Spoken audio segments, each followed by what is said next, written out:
सभी को राधे राधे, जय श्री राम। मैं डीके सर, आप लोगों का बहुत बहुत स्वागत है नर्सिंग वाला चैनल पे। तो आज हम कुछ टॉपिक देखने वाले हैं, जैसे कि साइको एनालिटिक थ्योरी क्या है, किसने दी थी, कब दी थी और कौन कौन सी टाइप की थ्योरी है, इसके अंदर क्या है इंक्लूड की गई है, जिसके द्वारा पेशेंट की क्या होती है, किसी व्यक्ति की पर्सनैलिटी को अपन क्या करते हैं, डिस्क्राइब करते हैं, किसी व्यक्ति की पर्सनैलिटी को पहचानते हैं, किसी की व्यक्ति की जो पर्सनैलिटी है वो कैसे चलती है, वो इसके माध्यम से अपन क्या करेंगे आज देखेंगे। ठीक है, तो उसी के साथ में हम आज आगे बढ़ते हैं। आशा है आप लोग पढ़ाई करते रहेंगे। ठीक है, आने वाले अभी एग्ज़ाम CRE में अच्छी पोस्ट है, अच्छी पोजीशन है, SNO की पोजीशन है, जो NO बने हुए हैं, जिनके पास एक्सपीरियंस है वो अप्लाई कर सकता है। ठीक है, तो इसके बाद हम आगे बढ़ेंगे। तो जैसे कि हमने बताया, हम किसके बारे में पढ़ेंगे, साइको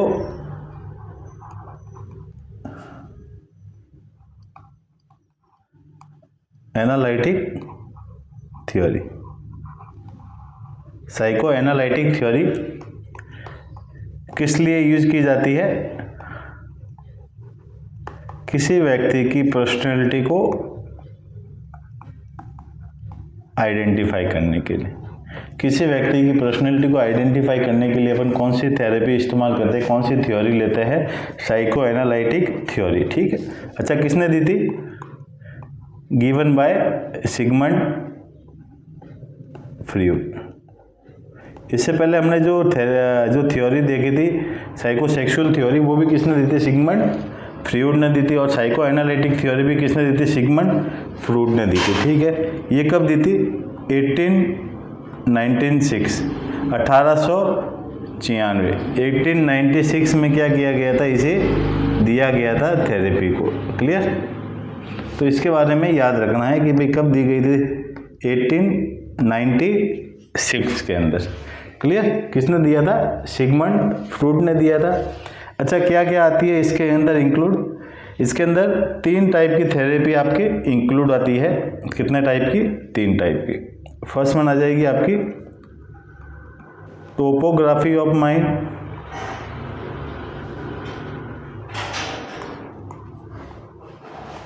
या फिर कह सकते हैं अपन level of mind. Level of mind, या तो क्या कहेंगे? टोपोग्राफी ऑफ माइंड या फिर level of mind. Second one आ जाती है structure of mind.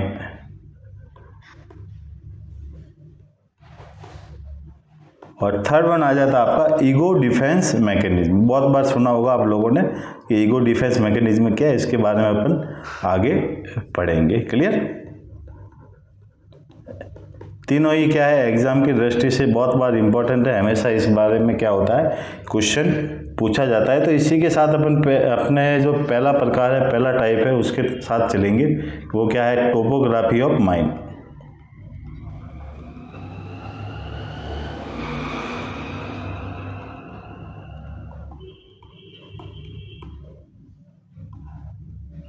Topography of mind. Clear?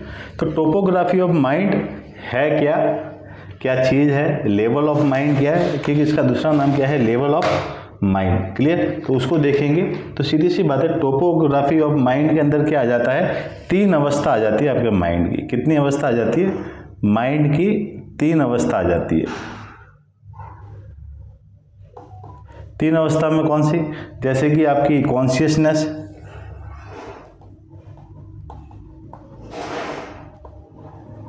और कौन सी होती है? Pre consciousness,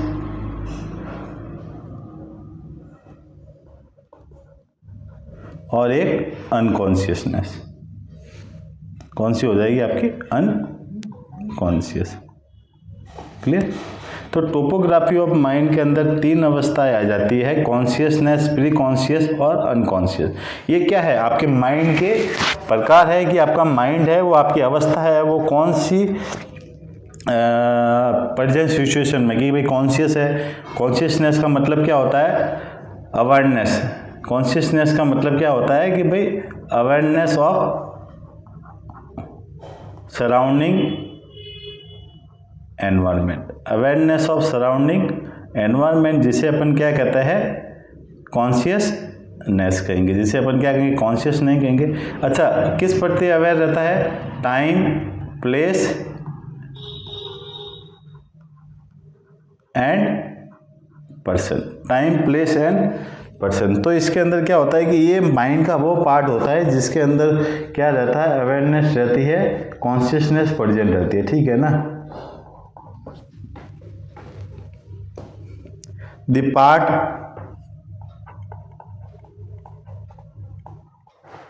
of mind which give awareness to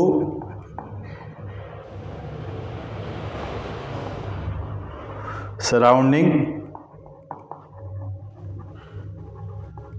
environment, कि भाई अपने आसपास के वातावरण के प्रति कहाँ वो बैठा है, क्या कर रहा है, अभी क्या समय हुआ है, तो इस सभी चीज़ों के बारे में अवेयर रहना क्या कहलाता है आपका consciousness.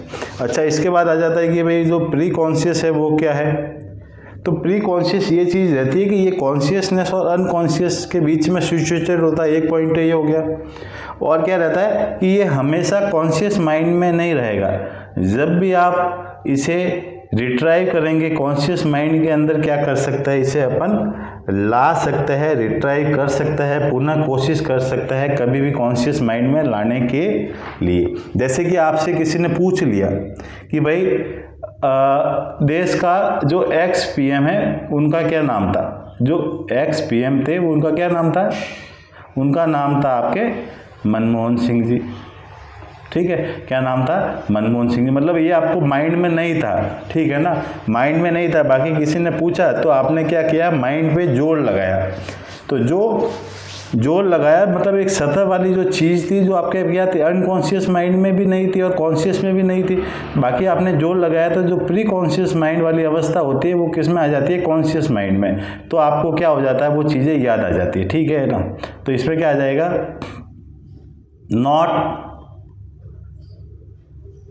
not always present into conscious mind but can retrieve at any time, कि कभी भी अपन है उसे रिट्राइव कर सकता है, उसे पुनः कॉन्शियस माइंड में ला सकता है। अच्छा, अनकॉन्शियस, इसके लिए अपन आगे देखते हैं कि जैसे कि मैंने लास्ट वाला क्या रह गया अपना अनकॉन्शियस।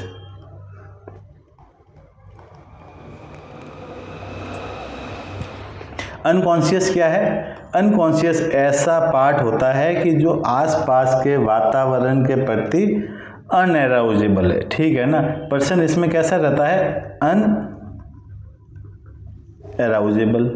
अनएराउजेबल मतलब असंवेदनशील।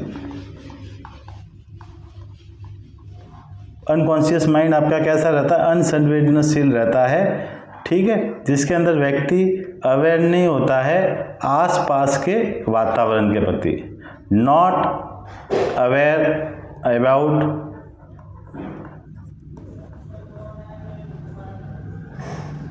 Surrounding environment. मतलब आसपास के वातावरण के प्रति क्या नहीं रहता, वो अवेयर नहीं रहता है। तो इस हिसाब से अगर देखा जाए तो जो अनकॉन्शियस पार्ट है वो क्या होता है, सबसे लार्जेस्ट पार्ट। अगर क्वेश्चन आता है कि भाई अनकॉन्शियस पार्ट जो माइंड का जो सबसे लार्जेस्ट पार्ट है वो कौन सा है, तो वो कौन सा होता है आपका अनकॉन्शियस। वो कौन सा रहेगा, अनकॉन्शियस। तो क्या लिखेंगे अपन, लार्जेस्ट पार्ट ऑफ माइंड, ठीक है, क्या है, लार्जेस्ट पार्ट है माइंड का, क्लियर है। इसके अंदर रिप्रेस एंजाइटी प्रेजेंट होती है इन दिस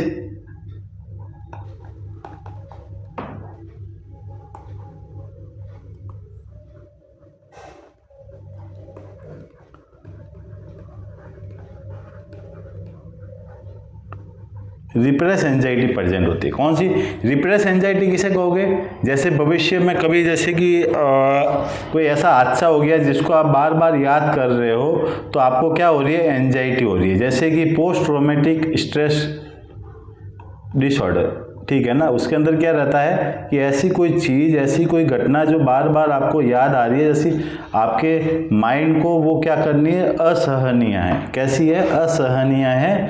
तो उसको क्या कहते हैं आप? रिप्रेस एंजाइटी, जिसके द्वारा क्या होता है? आपकी हार्ट बीट बढ़ जाती है, बीपी बढ़ जाता है, स्वेटिंग आनी शुरू हो जाती है। क्लियर है? तो उसे क्या कहोगे आप? Post traumatic stress. Post traumatic stress मतलब भविष्य में ऐसी कोई ट्रॉमा वाली इंजरी हुई है आपके साथ में, माइंड के साथ में, मेंटली हैरेस हुए हो, तो उसको बार बार याद करने से आपकी एंजाइटी क्या होती है? वो बढ़ती है। तो उसे क्या कहेंगे अपन? Repress anxiety. रिप्रेस एंजाइटी मतलब अभी वो अनकॉन्शियस माइंड के है, अभी आपको उस चीज़ का क्या नहीं है? ज्ञान नहीं है। अच्छा, रिप्रेस एंजाइटी को बाहर निकालने के लिए अपन क्या करते हैं? अपन एवर्जन थेरेपी देते हैं, ठीक है ना, अपन हिप्नोटिज्म करते हैं। तो इन चीज़ों से क्या होता है? वो चीज़ को अपन क्या करते हैं? बाहर निकालते हैं। क्या करते हैं? बाहर निकालते हैं। और जब भी वो चीज़ें बाहर आती है तो व्यक्ति के लिए बहुत घातक होती है, क्योंकि उसे क्या होता है? बार बार स्ट्रेस होगा, बार बार एंजाइटी होगी, जिससे टेकीकार्डिया होता है, उसकी जान भी जा सकती है। तो रिप्रेस एंजाइटी कहाँ प्रेजेंट होती है? अपने अनकॉन्शियस माइंड में। अच्छा, सारी एंजाइटी, ऐसी सारी चीज़ें होती है, तो ऐसी सारी आपको बचपन से लगा के वो चीज़ें याद तो नहीं है, तो वो सारी कहाँ स्टोर हो जाती है? अनकॉन्शियस माइंड में। इसीलिए अपन इसे क्या कहते हैं? It is also known as storehouse, also known as storehouse of mind। Mind का स्टोर हाउस भी अपन कहते हैं। अच्छा, क्वेश्चन कौन से बनते हैं? सबसे लार्जेस्ट पार्ट होता है वो कौन सा है? ये क्वेश्चन बन गया आपका। रिप्रेस एंजाइटी कहाँ प्रेजेंट होती है? ये क्वेश्चन बन गया। स्टोर हाउस ऑफ माइंड किसे कहते हैं? ये क्वेश्चन बन गया। तो ये सारे क्या होते हैं? बार बार एग्जाम में पूछे जाने वाले क्वेश्चन होते हैं। क्लियर? तो जैसे कि एक अगर अपन देखें ना, जैसे कि अगर आपको एक एग्जाम्पल के तौर पे समझाऊँ मैं, तो मैंने क्या ले लिया? एक पात्र ले लिया। एक पात्र के अंदर क्या डाल दिया? इतना इतना पानी डाल दिया। ये क्या है? वाटर है। क्लियर? और उसके अंदर एक बर्फ का टुकड़ा मैंने डाल दिया भाई साहब। क्या डाल दिया? बर्फ का टुकड़ा। अच्छा, बर्फ की लंबाई कितनी है? लगभग 10 सेंटीमीटर है। यहाँ से यहाँ तक कितनी है? 10 सेंटीमीटर लंबाई है, जिसके अंदर जो 9 सेंटीमीटर वाला पार्ट तो क्या हो गया? पानी के अंदर रह रहा है। बचा 1 सेंटीमीटर, वो क्या रह रहा है? हवा के, एयर के कॉन्टेक्ट। ये सारा क्या वाला? एयर वाला पार्ट है। ये साला कैसा पार्ट है? एयर वाला, जिसके मतलब वायु भी कह सकते हैं अपन, एयर भी कहो, ठीक है ना, एयर या वायु कह सकते हैं। तो ये ऊपर वाला पार्ट है वो तो हवा के कांटेक्ट में, नीचे वाले नहीं है। और कौन सा पार्ट है जो कि हवा और पानी के कांटेक्ट में दोनों ही है? वो है आपका ये सतह वाला पार्ट। कौन सा है? सतह वाला। तो मतलब जो हवा के कांटेक्ट में है, आस पास की अवेयर है, तो वो कौन सा हो गया? कॉन्शियस माइंड मान लेते हैं उसे अपन। और ये जो सतह वाला पार्ट हो गया, ये कौन सा हो गया आपका? Pre conscious. कौन सा हो गया? Pre conscious. और जो नीचे वाला पार्ट होता है वो कौन सा होता है? अनकॉन्शियस। कौन सा होता है? अनकॉन्शियस। क्लियर? तो मतलब कि भाई जो ऊपर वाला पार्ट है, जो 1/10 है, वो तो क्या है? आपका कॉन्शियस माइंड है। बाकी जो 9/10 है वो कौन सा हो गया? आपका अनकॉन्शियस माइंड हो गया। क्लियर है? तो इसी प्रकार से क्या होता है? 1/10 होता है प्री कॉन्शियस, अनकॉन्शियस और कॉन्शियस। क्लियर? तो सबसे बड़े वाले पार्ट में क्या रहती है? रिप्रेस एंजाइटी क्या होती है? प्रेजेंट होती है। तो क्वेश्चन यही आता है आपका। क्लियर है? तो इसी के साथ अपन अगर आगे बढ़ते हैं,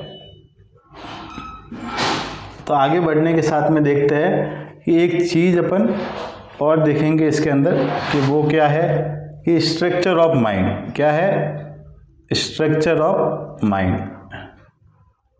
ये माइंड की क्या क्या स्ट्रक्चर है उसको देखेंगे। क्लियर? तो सेकंड वन क्या था, स्ट्रक्चर ऑफ माइंड। इसके अंदर क्या आ जाती है, 3 अवस्थाएं आ जाती है आपकी, कौन कौन सी, आईडी, ईगो और सुपर ईगो। आईडी, ईगो और सुपर ईगो, ये तीनों अवस्था आ जाती है। थोड़ा बड़ा टॉपिक हो जाएगा ये, तो इसको अपन क्या करेंगे, अपनी नेक्स्ट क्लास में देखेंगे। किस में देखेंगे, नेक्स्ट क्लास में देखेंगे, जिससे क्या रहेगी, समझने में आसानी रहेगी। अच्छा टॉपिक है, इंटरेस्टिंग टॉपिक है, क्वेश्चन बहुत बार आते हैं इसमें से। तो आगे अपन क्या करेंगे, एक अच्छे क्लास लेके एग्जाम्पल के साथ में इसे देखेंगे, वरना क्या हो जाएगी बच्चों, क्लास क्या हो जाएगी, लंबी हो जाएगी। क्लास क्या हो जाती है, लंबी हो जाती है, समय क्या हो जाता है, ज़्यादा लग जाता है, और ज़्यादा क्लास लंबी होती है तो फिर क्या होता है, एक बोरिंग टाइप का हो जाता है। तो क्लास शॉर्ट हो, नॉलेजेबल हो तो अच्छा है, समझ में आना चाहिए। इन चीज़ों को अपन देखते हुए चलते हैं। क्लियर है। अच्छा, सीआरई का फॉर्म लगभग आप लोगों ने भरा होगा, अभी सीआरई का फॉर्म भरा होगा, जिसकी एग्ज़ाम डेट बताई जा रही है अपन को 22 दिसंबर से लगभग 27 दिसंबर के बीच में।